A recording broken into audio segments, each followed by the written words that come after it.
अस्सलाम वालेकुम। काइंडली अपनी अटेंडेंस एंटर कर दो सब लोग। मैंने पब्लिकली इसलिए रखा हुआ है कि बाकी लोग जो है वो जब आए तो उनको भी पता चल जाए कि अटेंडेंस एंटर हो रही है, सबको रिमाइंड हो जाए। किसी का ये गिला ना रहे कि शायद के नज़र नहीं आ रहा था, किसी ने अटेंडेंस नहीं लगाई हुई। शायद कुछ इस वजह से अगर किसी को याद नहीं रहता कि सारी ब्लैंक स्क्रीन होती चैट की, तो कम से कम उसको भी जहन में रह जाए और अटेंडेंस इस तरह लग जाया करे। ये गिला भी जो है ना एक हर्डल दूर हो जाए अटेंडेंस के मामले में। बाकी कोई आपके subject related, lecture related last जो क्वेश्चंस हैं कोई रहते हो तो वो भी कर लें प्लीज़।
सेक्शन लिखने की ज़रूरत नहीं है, ये क्लास बी के पार्टिसिपेंट्स के लिए ही है।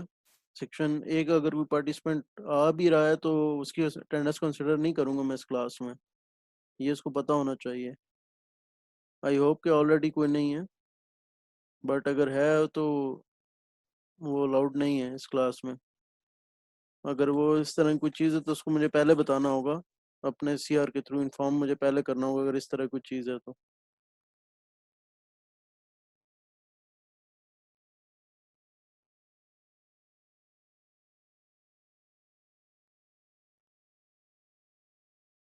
Any question regarding previous lectures? हम लोगों ने एक समरी के तौर पर कॉन्टिन्यूस टाइम फोरियर ट्रांसफॉर्म हम लोग देख रहे थे, और ए पीरियोडिक सिग्नल से हमने स्टार्ट किया था। उसकी हम लोगों ने डेरिवेशन, मैथमेटिकल डेरिवेशन की थी हमने, फॉर्म बनाई थी कॉन्टिन्यूस टाइम फोरियर ट्रांसफॉर्म की। और उससे फिर हम लोगों ने पहले ए पीरियोडिक सिग्नल की फॉर्म बनाई थी। स्टार्ट हमने इसी तरीके से किया था कि हम लोगों ने एक पीरियोडिक सिग्नल लिया था, उसकी फोरियर सीरीज ली थी और उसको हमने कन्फर्म किया था ए पीरियोडिक सिग्नल में। और जब हमने फोरियर सीरीज को ए पीरियोडिक पीरियोडिक सिग्नल की फोरियर पीरियोडिक सिग्नल को ए पीरियोडिक में कन्वर्ट किया था, तो उसकी जो फोरियर सीरीज पर कुछ चेंजेस की थी हमने, वो तो फोरियर सीरीज जो है उस दौरान फोरियर ट्रांसफॉर्म में कन्वर्ट हो गई थी ए पीरियोडिक सिग्नल की। बहरहाल हमने उसे मैथमेटिकल इक्वेशन अपनी निकाल ली थी, और हमारे पास एक पेयर आया था जो कि आज भी मैं लिखूंगा। जो हमारे पास पेयर आया था, एक हमारे पास सिंथेसिस इक्वेशन बनी थी और एक हमारे पास एनालिसिस इक्वेशन बनी थी, और हमने दोनों तरीके से एग्जांपल की थी। तो ए पीरियोडिक की हम लोगों ने सिंथेसिस इक्वेशन भी देखी थी, और एनालिसिस मेन तो हमारे पास एनालिसिस इक्वेशन थी एक्स ऑफ जे ओमेगा, जिसके थ्रू हम लोगों ने एक्स ऑफ टी पुट करके तो हमने डिफरेंट तीन चार पांच सिग्नल्स, डिफरेंट सिग्नल्स की हम लोगों ने फोरियर ट्रांसफॉर्म्स देखी थी। और उसमें मेन चीज़ हमने ये देखा था कि एक्स ऑफ जे ओमेगा जब भी हम फाइंड करते हैं, तो अगर वो कॉम्प्लेक्स आ जाए तो हम उसको मैग्नीट्यूड लेकर प्लॉट करते हैं, एब्सोल्यूट वैल्यू लेकर प्लॉट करते हैं, और उसका एंगल भी एग्जिस्ट करता है। जबकि अगर वो रियल आ जाए तो फिर हम उसको एज इट इज प्लॉट कर लेते हैं, और रियल के केस में एंगल जीरो होता है एक्स ऑफ जे ओमेगा का। जबकि अगर एक्स ऑफ जे ओमेगा, अगर एक्स ऑफ टी निकालना हो तो x of j omega required होता है। और एक्स ऑफ टी जो है हमने ये देखा था कि एक्स ऑफ जे ओमेगा और एक्स ऑफ टी ये आपस में पेयर के तौर पे एग्जिस्ट करते हैं, और एक ड्युअलिटी प्रॉपर्टी के बारे में जो कि बाकायदा मैं जिक्र 4.3 का जो हमारा टॉपिक आज का है, आज तो नहीं लेकिन इन्हीं प्रॉपर्टीज के टॉपिक में आगे जाकर आएगा, वहां पर मैं जिक्र करूंगा। लेकिन मैंने आपको रेक्टेंगुलर पल्स और सिंक वेव के दरमियान मैंने एक आपको दिखाया था कि एक तो ये है कि अगर रेक्टेंगुलर पल्स टाइम डोमेन में हो तो सिंक वेव आती है फ्रीक्वेंसी डोमेन में। ठीक है, I hope you can all hear me, वरना वैसे मैं जो इंस्ट्रक्शन रिले कर रहा था प्रेजेंट वगैरह की वो भी आप सुनते ही रहे हैं। तो खैर, रेक्टेंगुलर पल्स टाइम डोमेन में हो तो फ्रीक्वेंसी डोमेन में सिंक वेव आती है। फ्रीक्वेंसी डोमेन में अगर सिंक वेव हो तो वापस आप ले लें तो टाइम डोमेन में वो वापस आपके पास रेक्टेंगुलर पल्स आएगी। ये तो पेयर है, लेकिन इसका रिवर्स भी, मतलब कि अगर आपके पास टाइम डोमेन में सिंक वेव आ जाए तो वो फ्रीक्वेंसी डोमेन में रेक्टेंगुलर पल्स वेव आएगी। तो ये चारों जो चीजें मिलाकर है इसको डुअलिटी कहते हैं। बहरहाल हम इसको डुअलिटी प्रिंसिपल में देखेंगे, ठीक है। और आज पेयर का हम ज्यादा जिक्र करेंगे और प्रॉपर्टीज की तरफ हम जाएंगे। उसके बाद हम लोगों ने देखा था कि कॉन्टिन्यूस टाइम पीरियोडिक सिग्नल की फोरियर ट्रांसफॉर्म कैसे लिया जाता है, क्योंकि फोरियर ट्रांसफॉर्म को हम मेन लाए थे एनालिसिस के लिए पीरियोडिक सिग्नल की। तो फिर हमने कहा कि फ्रीक्वेंसी तो पीरियोडिक सिग्नल में भी एग्जिस्ट करती है, बल्कि ज्यादा करती है। ए पीरियोडिक में तो ये होता है हर फ्रीक्वेंसी का कुछ ना कुछ रिलेशन होता है थोड़ा बहुत, लेकिन पीरियोडिक में तो बेसिकली होती फ्रीक्वेंसी है और उसके हार्मोनिक्स होते हैं। तो फिर हम लोगों ने देखा था कि फोरियर ट्रांसफॉर्म पीरियोडिक सिग्नल का बड़ा सिंपल है, फोरियर सीरीज से ही निकल आता है। फोरियर सीरीज कोएफिशिएंट निकालें, 2 पाई से मल्टीप्लाई करें और करस्पॉन्डिंग के ओमेगा नॉट्स के ऊपर प्लॉट कर दें तो वो सिंपल फोरियर ट्रांसफॉर्म बड़ा सिंपली निकल आता है, सिर्फ डेल्टास की फॉर्म में होता है। तो फिर हमने चंद मखसूस सिग्नल्स के फोरियर ट्रांसफॉर्म, पीरियोडिक सिग्नल के फोरियर ट्रांसफॉर्म भी देखे थे, जिसमें हमारे पास कॉस का था, साइन का था। साइन और कॉस की 2 डेल्टा पल्सेस आई थी। फिर एक इम्पल्स ट्रेन का हमने देखा था, जिसके हमारे पास एक इम्पल्स ट्रेन ही उसका फोरियर ट्रांसफॉर्म आया था। और एक हम लोगों ने रेक्टेंगुलर नहीं कहना चाहिए, पीरियोडिक स्क्वायर वेव का देखा था हम लोगों ने, या रेक्टेंगुलर वेव कह लें, का हम लोगों ने फोरियर ट्रांसफॉर्म देखा था जो कि इन्वेलप था। इन्वेलप तो आया था सिंक वेव, लेकिन पल्सेस आई थी सिंक वेव की फॉर्म में। सिंक वेव पूरी नहीं आई थी हमारे पास, लेकिन हमारे पास जो इन्फॉर्मेशन आई थी वो सिंक वेव की, उसका एनवेलप सिंक वेव बन रहा था, कुछ बीच में जीरोस भी आए थे। ठीक है, इस तरीके से हमारे पास एक रेक्टेंगुलर वेव का जो है वो फ्रीक्वेंसी पीरियोडिक वेव का आ रहा था। ठीक है, तो आज हम प्रॉपर्टीज शुरू करने लगे, लेकिन इससे पहले ये तो सारी हमारी चैप्टर 4 की समरी थी। आज हम 4.3 करेंगे, लेकिन इससे पहले मैं चाहूंगा कि आज के लोग हमारे साथ हों, वॉलंटियर करें।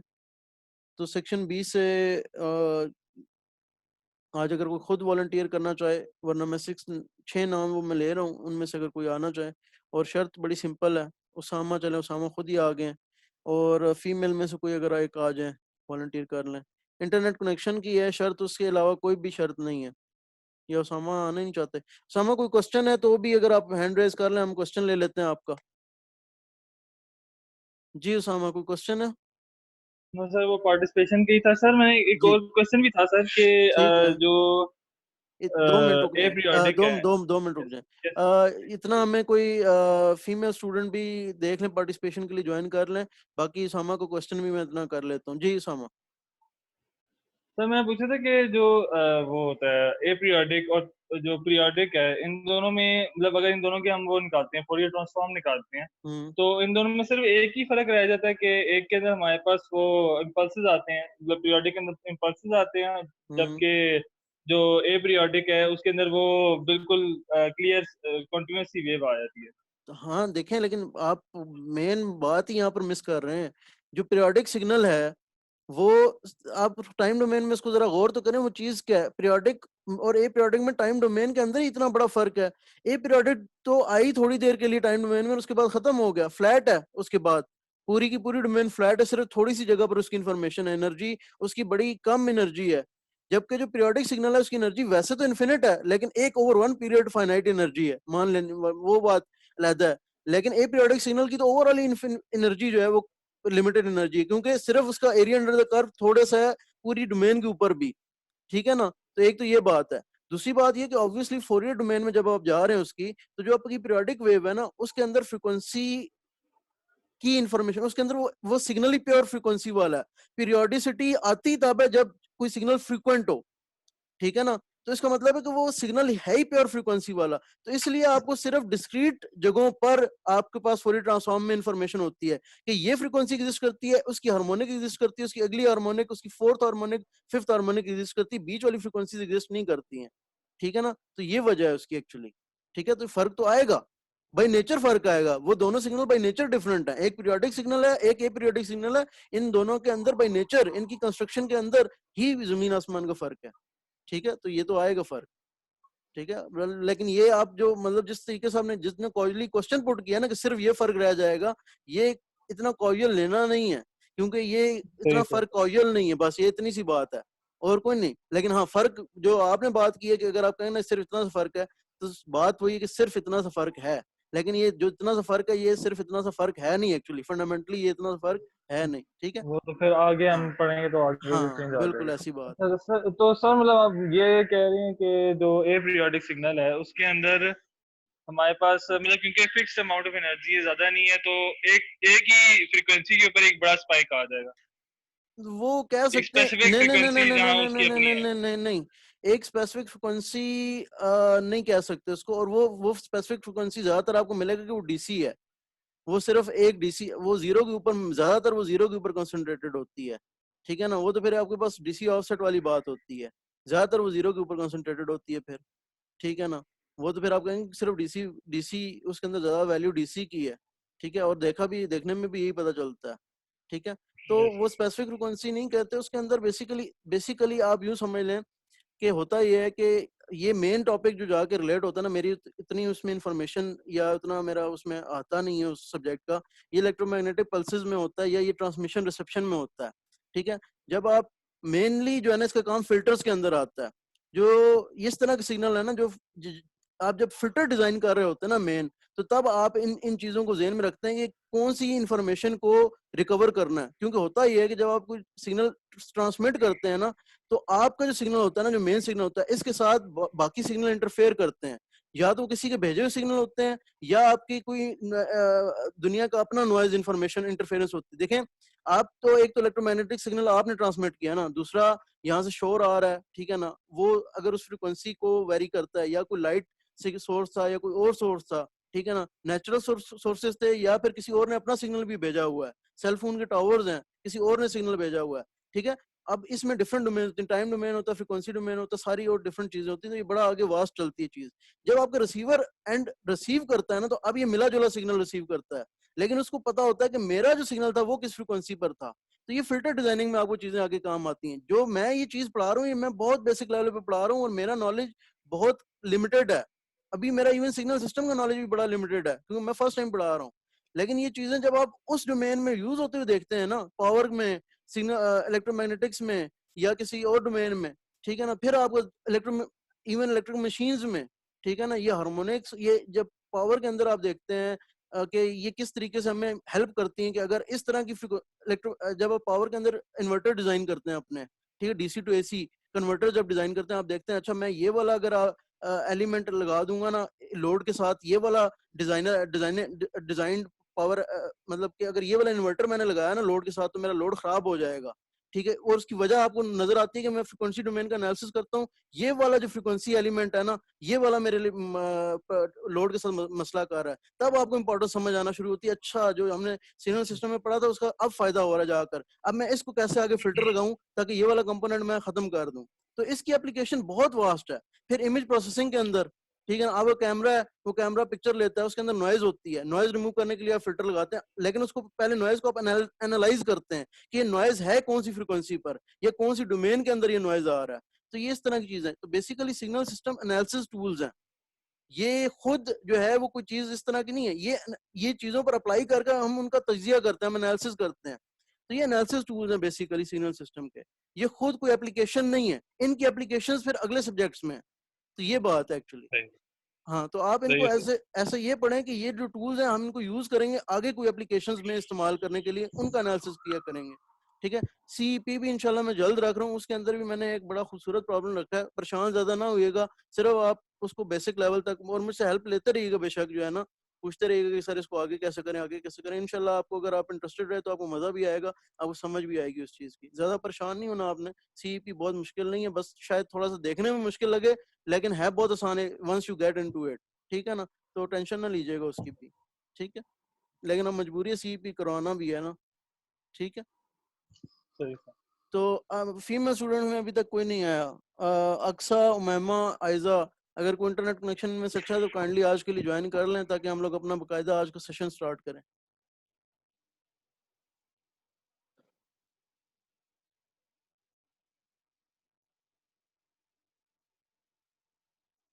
तीनों हैं वैसे, okay. Let's go with Aqsa, क्योंकि इन्होंने हैंड रेज कर लिया। So Aqsa, you will you stay with us in this session, for this session? Yes, sir. Yes, okay, sir. ठीक है।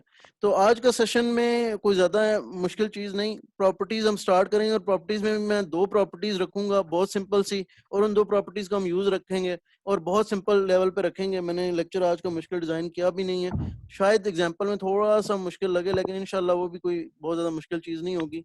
तो 4.3 मेन टॉपिक है, properties of Fourier continuous time Fourier transform. तो periodic, aperiodic दोनों में properties apply हो सकती हैं। तो ये आप सिग्नल पे डिपेंड करेगा कैसा सिग्नल आया जिसके ऊपर हम प्रॉपर्टीज अप्लाई करना चाह रहे हैं। तो 2 किस्म की क्वेश्चन होती है, सिंथेसिस इक्वेशन, पहले नोटेशन की बात कर रहे हैं, प्रॉपर्टी अभी नहीं आ रही है, बस ये मेन टॉपिक है, और पहले नोटेशंस हैं उसके बाद प्रॉपर्टी आएगी। सिंथेसिस इक्वेशन मैं पूरी नहीं लिख रहा टर्म्स, और एनालिसिस इक्वेशन, ठीक है।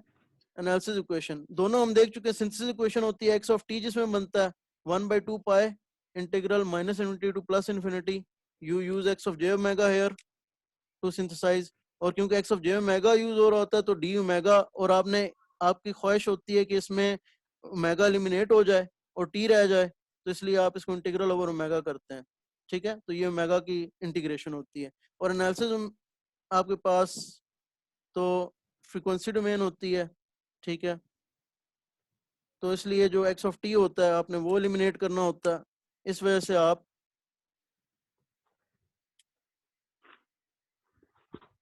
डी टी के वेरिएबल के रिस्पेक्ट जो है वो, वैसे चलें ठीक है, डी टी के वेरिएबल के रिस्पेक्ट जो है इंटीग्रेट करते हैं, ताकि एक्स ऑफ टी खत्म हो जाए और ओमेगा की इंफॉर्मेशन रह जाए। तो ये दोनों को कंबाइन जब करते हैं तो हम कहते हैं कि ये फोरियर ट्रांसफॉर्म पेयर है, ठीक है ना। तो इसको कंबाइंड नाम दिया जाता है फोरियर ट्रांसफॉर्म पेयर का, एफ टी पेयर अक्सर आप देखा लिखेंगे, फोरियर ट्रांसफॉर्म पेयर।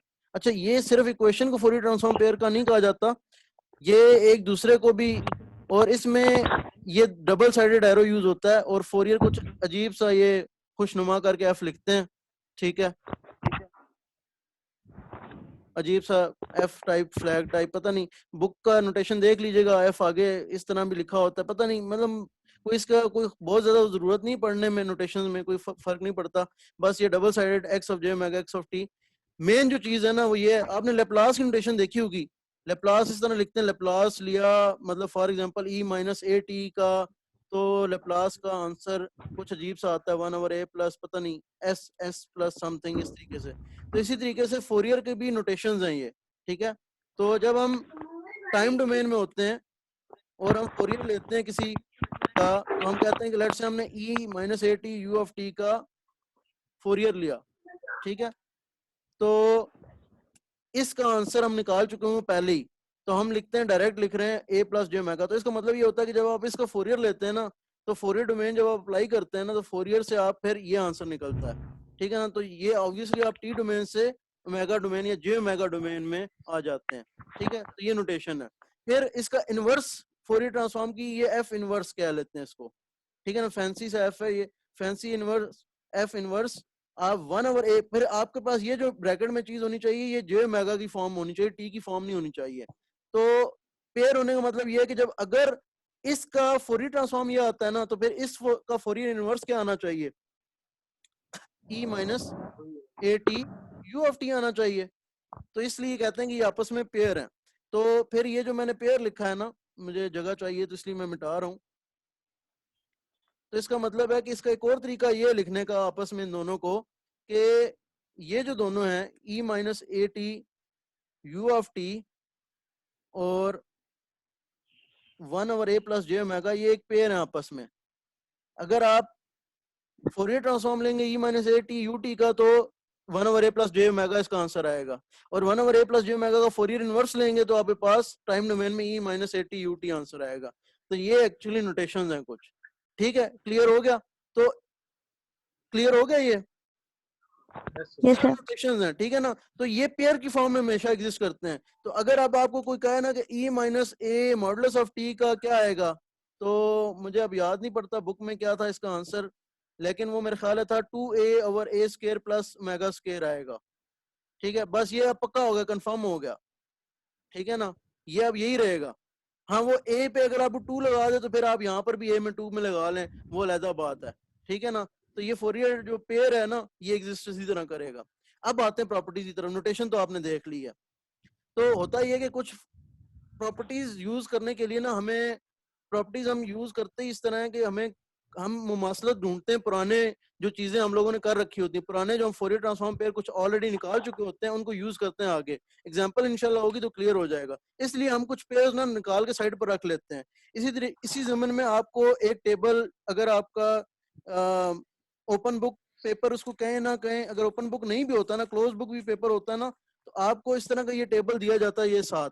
इसके अंदर सिग्नल और उसका फोरियर ट्रांसफॉर्म पेयर गिवन है, यानी कि ये सिग्नल होता है तो इसका ये फोरियर ट्रांसफॉर्म आता है, कॉन्टिन्यूस का हो या जैसा भी हो। ठीक है ना, तो फॉर एग्जांपल आप अगर, आई होप कि नजर आ रहा हो, ये एक्स ऑफ टी है ना, वो वाला जो एक सिंगल पल्स है, ठीक है, 1 और 0 पर रेक्टेंगुलर पल्स है एक, तो ये उसका फोरियर ट्रांसफॉर्म, ये आपको टेबल दिया होता है। ठीक है, तो आपको याद करने की जरूरत नहीं होती।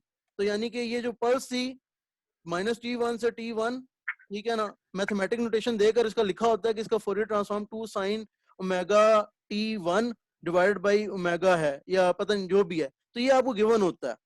प्रॉपर्टीज अप्लाई आपने करनी होती है तब उसके बाद ही। ठीक है, तो आपके पास तो अभी भी वैसे क्विज वगैरह करते हुए ओपन बुक की कंसिडर किया जाता होगा।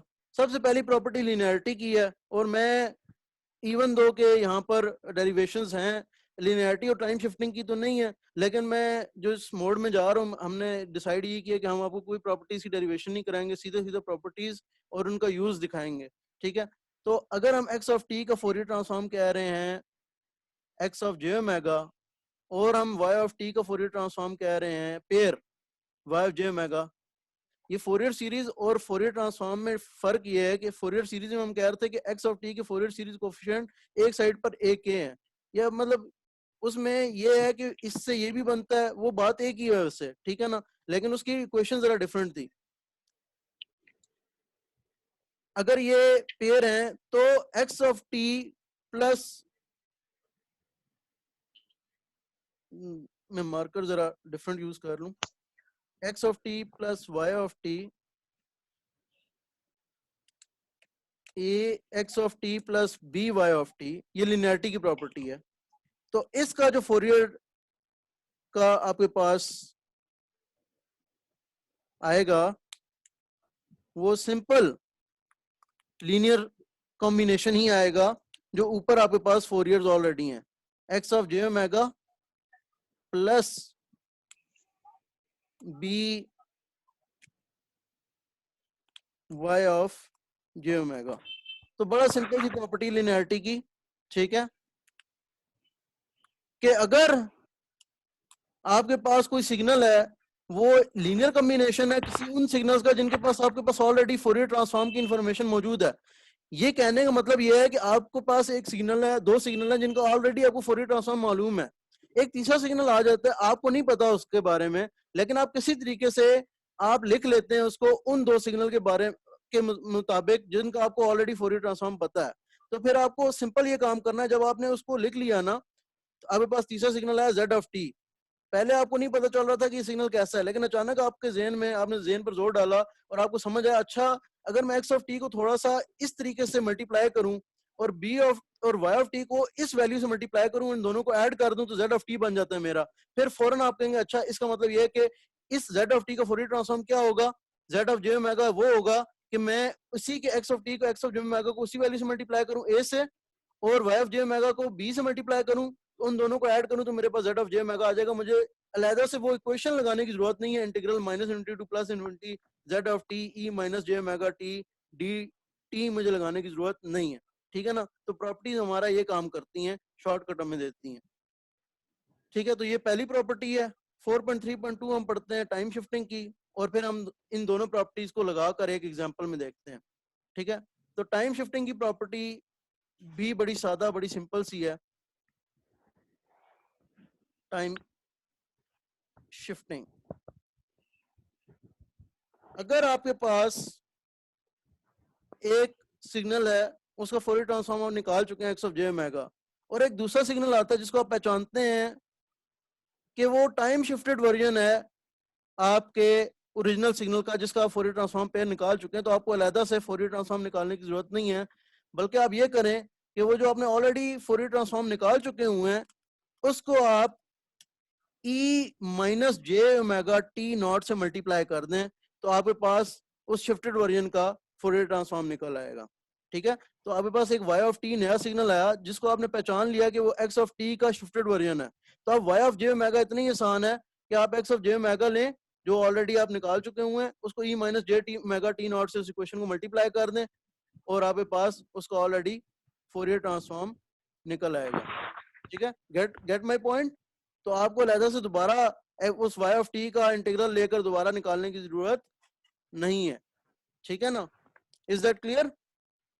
तो इसका मतलब Yes, sir. कहने का ये है, इज दैट क्लियर ना? Yes, simple sir. एनफ, ठीक है। अच्छा, एक छोटी सी प्रॉपर्टी इससे और एवेल्युएट होती है, हम जरा उसको देख लेते हैं। अगर आप Fourier of x of t, ये यही बात मैं कह रहा था कि Fourier of x of T क्या कहा आपने, एक्स ऑफ जे ओमेगा है, ठीक है। अगर लेट से ये कॉम्प्लेक्स था, तो आप इसको लिख सकते हैं कि एक्स ऑफ जे ओमेगा का कोई एम्पलीट्यूड होगा और उसका कोई एंगल होगा, जिसको आप E plus J angle of x of j omega लिखेंगे, ठीक है ना। कॉम्प्लेक्स नंबर के दो पार्ट होते हैं ना, एम्पलीट्यूड और एंगल, इसी तरह लिखा जाता है ना। आपका जो ये इसको क्या कहते हैं, कौन सी फॉर्म, पोलर फॉर्म कहते हैं ना, ई ई एक्सपोनेंशियल जे थीटा। कोई भी कॉम्प्लेक्स नंबर इस फॉर्म में लिखा जा सकता है, ठीक है ना। तो मैंने कहा कि एक्स ऑफ जे ओमेगा मेरा कॉम्प्लेक्स आया था, उसका उसका मैग्नीट्यूड एक्सपोनेंशियल जे थीटा, उसका एंगल मैंने लिख दिया, ठीक है ना। अच्छा, अब आपने x of t minus t not का खुद ही बताया है, ऊपर हमने खुद ही कहा है कि वो तो हमारे पास निकलता है e minus j omega t not x of j omega निकलता है, ठीक है ना। और अभी मैंने कहा है कि एक्स ऑफ जे ओमेगा को कैसे एक्सप्रेस करेंगे, हम ऐसे एक्सप्रेस करेंगे। थोड़ी सी मेरे साथ जरा बियर करना। मैंने क्या किया कि मैंने इसको ऐसा लिखा, कोई हर्ज तो नहीं है ऐसे लिखने में। और एक्स ऑफ जे ओमेगा मुझे पता है कॉम्प्लेक्स नंबर है, क्योंकि मैंने अभी तो ऊपर कहा है कि कॉम्प्लेक्स नंबर है, ठीक है। कॉम्प्लेक्स भी हो सकता है, रियल भी हो सकता है, लेकिन दोनों केसेस में एक रियल नंबर भी कॉम्प्लेक्स ही होता है, उसका इमेजिनरी पार्ट जीरो होता है बस। उस केस में इसका एक्सपोनेंशियल जीरो पावर जीरो आ जाती है, ठीक है ना। तो एक्स ऑफ जे ओमेगा जिस तरह मैंने इधर लिखा है ना, वैसे ही मैं यहाँ लिखने लगा हूँ। X of j omega exponential angle, sorry j angle x of j omega, और ये जो एक्सपोनेंशियल था मेरे पास minus j omega t not, ये मेरे पास एज इट इज लिखा आएगा। और एक्सपोनेंशियल की आपस में एक खासियत होती है, वो खासियत क्या होती है, ऐड हो जाता है। पावर ऐड हो जाती है। तो ओवरऑल मेरे पास ये आ जाएगा minus, sorry j angle of x of j omega minus omega t not, ठीक है। तो एक ये भी प्रॉपर्टी हमारे पास आ गई है कि सिर्फ क्या होगा कि उसका जो एम्पलीट्यूड होगा ना, वो कांस्टेंट रहेगा। अगर आपका जो टाइम शिफ्टेड वर्जन है, ठीक है, इससे इससे इससे नतीजा क्या निकाल रहे हैं हम नतीजा ये निकाल रहे हैं कि जब अगर आप अपना कोई सिग्नल उसको टाइम शिफ्ट करते हैं ना, तो ओवरऑल उसका एम्पलीट्यूड चेंज नहीं होता उसके फोरियर ट्रांसफॉर्म का। यानी कि अगर आप उसका, अगर वो रियल था तो ऑलरेडी फिर तो कोई फर्क ही नहीं पड़ा ना, ठीक है ना।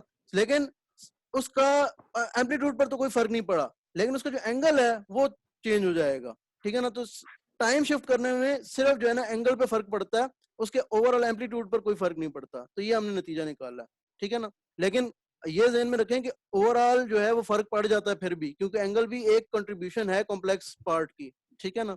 अब हम प्रॉपर्टी की तरफ आते हैं। थोड़ा सा यहाँ पर आपको शायद मुश्किल लगे, लेकिन आई होप के मुश्किल आसान हो जाए वो, ठीक है, लेकिन देखते हैं मिलके। तो ये दो प्रॉपर्टीज, और इन्हीं दो प्रॉपर्टीज को याद रखना है आपने। एक इस प्रॉपर्टी को, ठीक है, कि x of t minus t not अगर आप करें तो e minus j omega t not x of j omega होता है। और दूसरा आपने इस प्रॉपर्टी को याद रखना है कि e x of t plus b y of t हो, तो इसका फोरियर ट्रांसफॉर्म क्या होता है? A x of j omega plus b y of j omega. इन दो प्रॉपर्टीज को याद, बस इन दो प्रॉपर्टीज में हमारी एग्जांपल 4.9 सॉल्व हो जानी है। सो एग्जांपल 4.9, तो एग्जांपल 4.9 हमें गिवन है, हमारे पास इस तरह की एक अजीब सी वेवफॉर्म 1 2 3 4 1 1.5, ये t गिवन है एक्सिस, ये x ऑफ t है। अब इस x ऑफ t का हमने फोरियर ट्रांसफॉर्म निकालना है, और फिलहाल हम लोगों ने प्रॉपर्टीज यूज करनी है। फिलहाल हम इसको पीस वाइज में नहीं तोड़ सकते। एक तो तरीका जो अभी तक ढूंढा सिंपल है ना, वो तो ये हम इसको लिखें x of t equal to, सबसे सिंपल तरीका तो लिखें प्रॉपर्टीज यूज किए बगैर लिखें कि ये 0 है t लेस देन 1, फिर ये 1 है from 1 less than t is less than 2, फिर ये 1.5 है 2 less than t less than 3, फिर ये 1 है 3 less than t less than 4, और फिर ये 0 है t ग्रेटर देन 4। और इसके ऊपर इंटीग्रेशन लगाएं और आराम से हम लोग फिर उसके अंदर ढूंढते फिरें कि एक्सपोनेंशियल कौन से वाले इकट्ठे करने हैं, कौन से वाले इकट्ठे नहीं करने हैं। समझ रहे हो? उस तरीके से तो एक्स ऑफ जे ओमेगा निकल आएगा, लेकिन अभी प्रॉपर्टीज लगानी है। तो फिर क्योंकि उसका भी हमें प्रैक्टिस होनी चाहिए ना, ठीक है, ठीक है, तो फिर क्या करें? सबसे पहला काम इसमें ये देखो कि ये कोशिश करो कि पहले इसको 0 के ऊपर लाओ, ठीक है ना, इसको 0 के ऊपर लाओ। तो 0 के ऊपर जब लाओगे ना, तो सबसे पहले ये चीज नजर आएगी कि इसकी सिमेट्री थोड़ी बहुत जब नजर आने शुरू होगी तो पता लगेगा कि जब 0 के ऊपर लाओगे तो एक साइड तो लगेगी कि ये 1.5 होनी चाहिए और ये -1.5 होनी चाहिए। क्यों? क्योंकि गैप टोटल कितना है? ये 3 का है, ठीक है, और ये 1 और ये 1.5 है, ठीक है। अभी भी सिमिलैरिटी नजर नहीं आ रही, तो ये 1.5 वाली टोपी जरा ऊपर से उड़ाते हैं।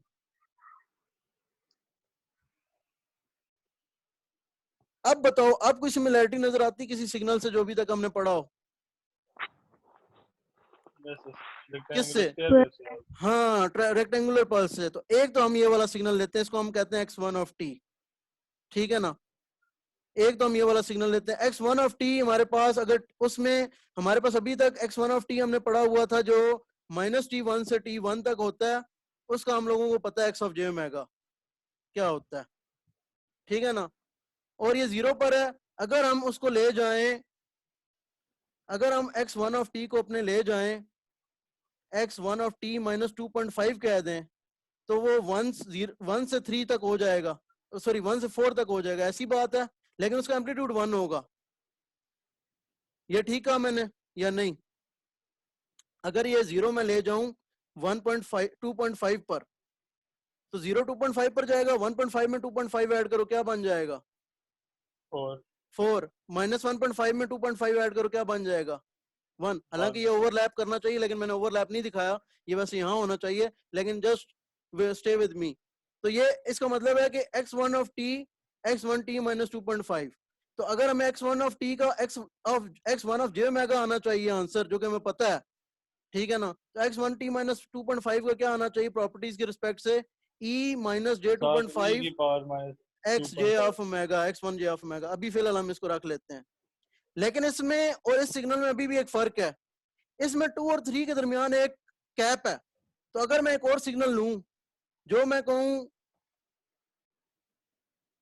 0.5 -0.5 और +0.5 के दरमियान, जिसका t1 मैंने -0.5 ले लिया और 0.5 ले लिया, ठीक है, यानी 0.5 ले लिया, x2 ऑफ t लूं और उसको भी मैं शिफ्ट दे दूं 2.5 का।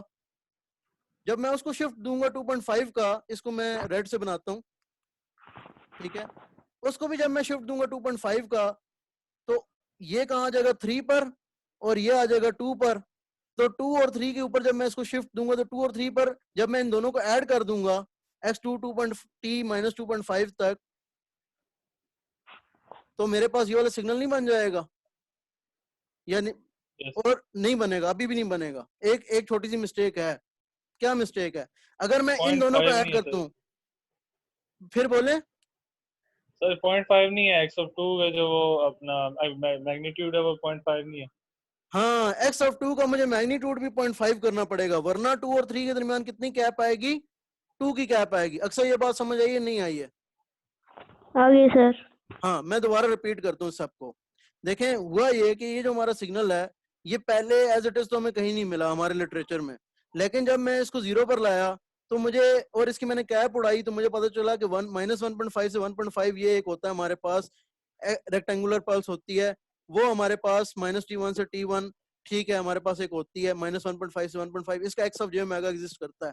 लेकिन मसला ये, मेरा सिग्नल तो 0 के दरमियान के राउंड तो एग्जिस्ट नहीं करता, मेरा 2.5 के राउंड एग्जिस्ट करता है। मैं उसको ले गया -1.5 और 1.5 वाला 2.5 1 से 4 ले गया, तो मेरे पास ये वाला जो सिग्नल है -1.5 और 1.5 जिसका t1 है, जिसका t1 1.5 है, माइंड दैट, जिसका t1 1.5 है, उसको मैं उठा के ले गया इधर, ठीक है, तो 1 से 4 ये तो आ गया, लेकिन इसमें 1.5 की कैप मिसिंग थी जो दरमियान में थी।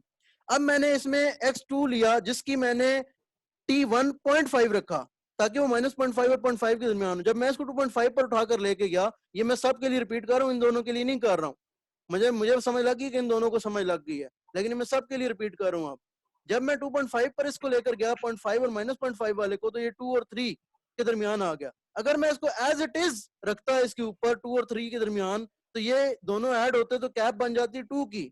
मुझे कैप चाहिए यहाँ पर 1.5 की, तो मैंने इसको 0.5 से मल्टीप्लाई कर दिया। तो अब मुझे ये पता चला कि ये जो मेरा सिग्नल है x1 ऑफ t, ठीक है, ये मैं दोनों सिग्नल x1 ऑफ t बनाता हूं, और ये अपने ज़हन में अब आपने पिक्चर रखनी पड़ेगी आपको, ठीक है, अपने ज़हन में पिक्चर आपको रखनी पड़ेगी ताकि मैं x ऑफ j ओमेगा आराम से लिख सकूं इनका, ठीक है। मेरा x1 ऑफ t मैंने लिया -1.5 1.5, ये मेरा x1 ऑफ t था, ठीक है, और x2 ऑफ t मैंने लिया -0.5 से 0.5, और इसकी हाइट भी 1 ली, दोनों की हाइट मैंने 1 ली हुई है, ठीक है।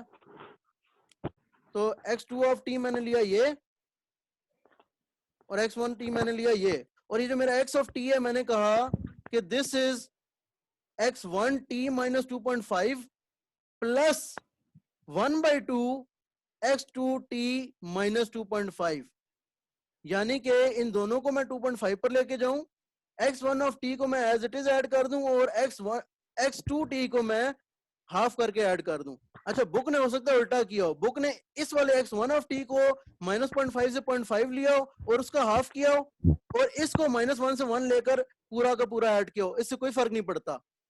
आप समझ रहे हैं ना बात? इसको आप x2 ऑफ t कह दें और इसको x1 ऑफ t कह दें, इससे कोई फर्क नहीं पड़ता, एंड रिजल्ट सेम आएगा, ठीक है ना। तो अब जब मैंने ये काम कर लिया है, तो अब मैं प्रॉपर्टी लगाऊं, तो मेरे पास x ऑफ j ओमेगा क्या होगा, मुझे x1, अच्छा x1 t, इन दोनों का जो j of x1 of j omega है वो मुझे पता है। अगर मैं इन दोनों को t1 कहूं ना, अगर मैं ये t1 के हिसाब से मैं इस पल्स का दूं, -t1 का और t1 वाले का x ऑफ j ओमेगा मेरे पास गिवन होता है 2, ये मैंने लिखा भी हुआ था कहीं पर, यहाँ पर 2 sine of omega t1 by omega, ये याद रख लीजिएगा, बल्कि ये मैं यहाँ पर कॉर्नर में लिख लेता हूँ, 2 sine of omega t1 by omega होता है, ठीक है। तो t1 की जगह हमारे पास आ जाएगा, अच्छा अब हमें प्रॉपर्टीज लगाना शुरू करें, जो प्रॉपर्टीज हमने पढ़ी हैं। तो x ऑफ j ओमेगा क्या आएगा, सबसे पहले ये 2.5 को एड्रेस करें, इसकी वजह से क्या चेंज आएगा जी, e की power j minus 2.5 minus j 2.5। 2.5, ठीक है, या इसको 5/2 लिखा हुआ है बुक ने, तो मैं 5/2 कर देता हूँ, ठीक है ना, कोई खास फर्क नहीं पड़ता इससे, ठीक है ना। अच्छा, x1 ऑफ j ओमेगा क्या होगा, पहले मैं इसको x1 ऑफ j ओमेगा लिखता हूँ, ठीक है ना। x1 ऑफ जे ओमेगा लिखता हूँ, ये सिर्फ x1 में ये फर्क होगा 1.5 है, प्लस 1/2 एक्सपोनेंशियल माइनस जे 5/2, ठीक है ना, ये भी यही रहेगा। अच्छा सॉरी, इसमें एक चीज और फर्क डाल रही है, वो मुझे समझ नहीं आ रही कि क्यों है। हाँ भाई, इसमें W भी आएगा ना। यस सर, ओमेगा भी हाँ आएगा। W भी आएगा, क्योंकि exponential minus j omega T x of j omega होता है, T not x of minus j omega t not x of j omega होता है, ठीक है। तो टी नॉट तो डलवा दी तुमने, ओमेगा डलवाई नहीं मुझसे, ठीक है। और ये x2 ऑफ जे ओमेगा होता है। अब x1 ऑफ जे ओमेगा क्या है? x1 ऑफ जे ओमेगा सिर्फ अपनी पल्स की वजह से है, तो ये 2 टाइम्स, ठीक है, sign of omega t1, t1 क्या 2.5, अगेन 5/2, 5 ओमेगा बाई 2, ठीक है, डिवाइड बाई ओमेगा प्लस ये हाफ और इसका 2 कैंसिल हो जाएगा, हाफ, और ये e minus J 5 omega by 2, मैं इसका भी कॉमन निकाल लेता हूं पहली, ठीक है, प्लस हाफ 2 टाइम्स साइन, इसका जो है वो 1/2 है, इसका t1 क्या है 1/2, ठीक है, omega by 2 divide by omega, ठीक है। तो इसका कैंसिल हो जाएगा, तो बुक में मेरे ख्याल है फाइनल आंसर यही गिवन है, ठीक है। बल्कि इनफैक्ट बुक तो में ये 5/2 की जगह 3/2 आएगा सर, 1.5 है ना। इस जगह पे 3/2 है, नहीं हालांकि सर, वो 3/2 इधर आता है, इसके साथ आता है 2 sin 3/2 ओमेगा और ओमेगा। अच्छा हाँ, यहाँ 3 सर बाई 1.5 है ना, 2.5 तो नहीं है, हाँ बस ठीक है ठीक है 1.5 ठीक का है 3/2 आ ठीक है, गया। हाँ इसकी ये हाइट बिल्कुल सही है, और ये मेगा बाई 2 आता है, ठीक है। लेकिन इसमें एक 2 कैंसिल होना चाहिए, बुक में भी कैंसिल हुआ है, मैंने शायद कैंसिल करने यस में सर। कहीं, हाँ कहीं नहीं नहीं गलती सर, कर, हुआ है एक और। ठीक हो गया। तो ये आपके पास आंसर आ गया, यही बुक वाला आंसर है ओवरऑल, और ओमेगा इनका यस आपस में कॉमन किया हुआ होगा उन्होंने, क्योंकि ये एलसीएम में ओमेगा कॉमन है, ठीक है। तो this is your final answer. आज का लेक्चर यहीं तक है, ठीक है। Any other questions? 30 मिनट्स भी मेरे ख्याल है हो गए जो सेशन के हमारे हैं।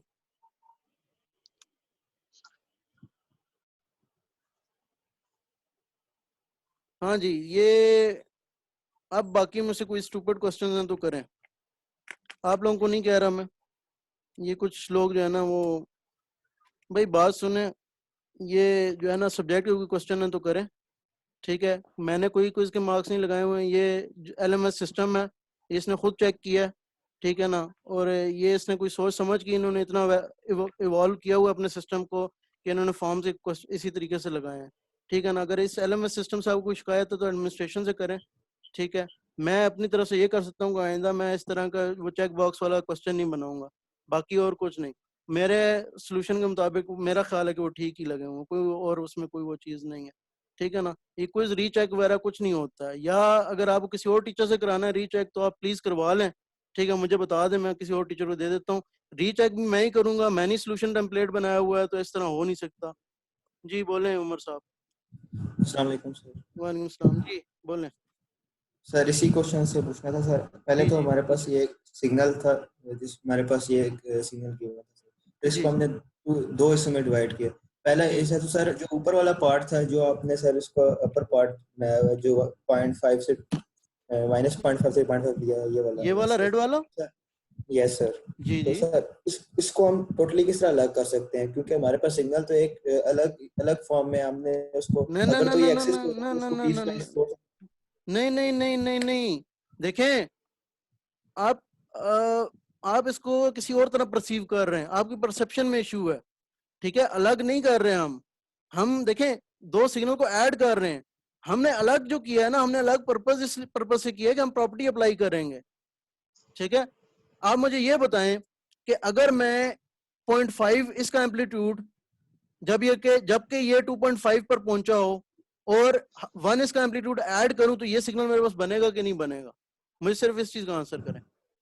यस सर, बन जाएगा ना। तो हमने उस चीज को जब देखा तो हमने उसके हिसाब से प्रॉपर्टीज अप्लाई करके अपना एक्स ऑफ जे ओमेगा इसका आसानी से निकाल लिया, वरना हमें क्या करना पड़ता, हमें इंटीग्रेशन सॉल्व करनी पड़ती।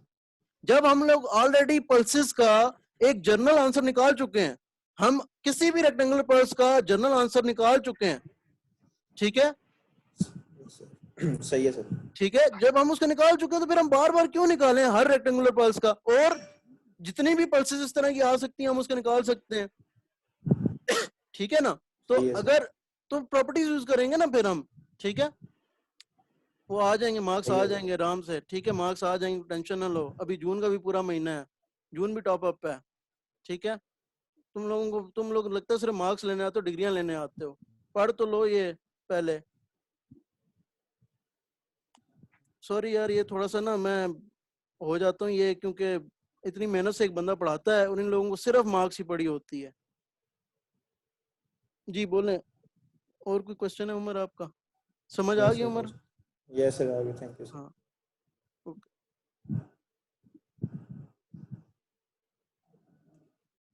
जिन जिन लोगों को मुझे रिप्लाई मैसेज आ रहे हैं ना, ये मैंने नाम कभी मतलब इस क्लास में इनसे ये नहीं सुना कि इन्होंने कोई क्वेश्चन किया हो काम का, और जैसे ही क्विज के मार्क्स आए तो फौरन ये इस तरह जो है ना मुझे नाम ऐसे ऐसे नाम आना शुरू हो गए सामने, मैंने कभी इनके देखे भी नहीं है। तो मतलब जो जब कोई ऐसे और ऐसे बच्चे कभी वो करते भी नहीं है। जी अहमद। अस्सलामुअलैकुम वालेकुम सलाम। सर, ये आपने बताया था ना कि अभी ये क्या कहते हैं फोरियर लेते हैं e की पावर -at और u ऑफ t का, जी हमारे जी, पास आंसर आता है 1/a+j। आपकी तरफ से डिस्टॉर्शन बहुत आ रही है बच्चे। अहमद, अच्छा हाँ बोलें, सर, अब आ रही है? आवाज तो सर आ आपने, रही है। जी जी, e-at u ऑफ t का। हाँ जी सर, आपने वो फोरियर ट्रांसफॉर्म लिया ना, तो जी, हमारे पास आता है ना 1/a+j। a plus j omega. जी, ठीक है, तो सर अगर इसका हम अभी आपने इनवर्स बताया फोरियर कि लें। फोरियर, हाँ, इनवर्स लें तो सर वो j आना जरूरी होता है? सर जरूरी तो नहीं होता ना? नहीं, ये मुझे नहीं समझ आई बात आपकी। ये सर वो जो डिनोमिनेटर में जो j आ रहा है a+j ओमेगा, फोरियर ट्रांसफॉर्म में हमारे पास जरूरी तो नहीं होता ना?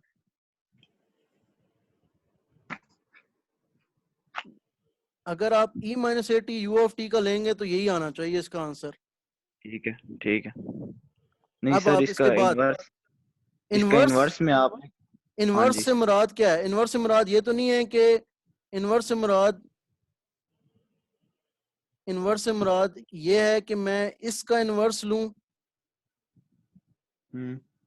तो फिर आप इसी इक्वेशन का एग्जैक्ट इनवर्स लेंगे, यानी कि आप कहेंगे 1/2 pi integral of -∞ to plus infinity 1/a plus j omega, ठीक है, e plus j omega t d omega.